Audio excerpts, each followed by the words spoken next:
মুখ্যমন্ত্রী মমতা বন্দ্যোপাধ্যায় কখন কি বলছেন সেটা তিনি নিজে জানেন না। মুখ্যমন্ত্রী মমতা বন্দ্যোপাধ্যায় কৌরব পাণ্ডব কত কি বলতে শুরু করে দিয়েছেন। একটা সময়ে ছিল যখন রাম নাম জয় শ্রীরাম শুনলে মুখ্যমন্ত্রী রেগে গিয়ে বলতেন আমাকে গালিগালাজ করা হচ্ছে। 21শে জানুয়ারি 2021 ভিক্টোরিয়া মেমোরিয়ালে প্রধানমন্ত্রী নরেন্দ্র মোদীর উপস্থিতিতে মমতা বন্দ্যোপাধ্যায় বক্তব্য রাখতে গেছিলেন। কেউ জয় শ্রীরাম বলেছিল বলে মুখ্যমন্ত্রী মমতা বন্দ্যোপাধ্যায় স্টেজ থেকে নেমে গেছিলেন।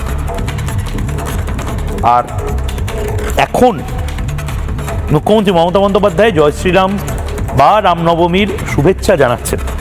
কথায় কথায় মহাভারত টেনে আনতে হচ্ছে। আমি নেতাদেরকে দেখছি মন্দির ছাড়া তারা নিজেদের প্রচার শুরু করছেন না।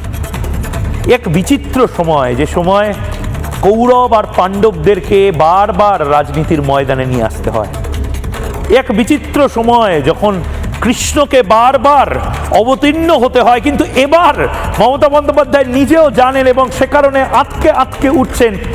কৃষ্ণ যে কথাগুলো বলেছিল, শ্রীকৃষ্ণের সেই অমোঘ বাণী এবার হয়তো মমতা বন্দ্যোপাধ্যায়ের বিরুদ্ধে যাবে। পরিত্রাণায় সাধুনাং বিনাশায় চ দুষ্কৃতাং ধর্ম সংস্থাপনার্থায় সম্ভবামি যুগে যুগে। পরিত্রাণ মমতা বন্দ্যোপাধ্যায় জানেন বাংলা পাবে।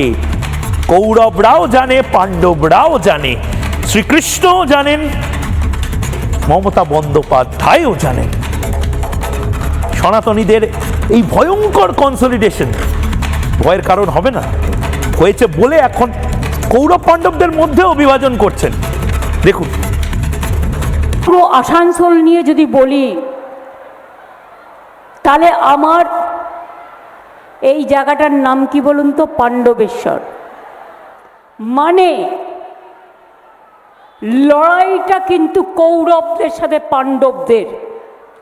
আমরা পাণ্ডব আর বিজেপি কৌরব।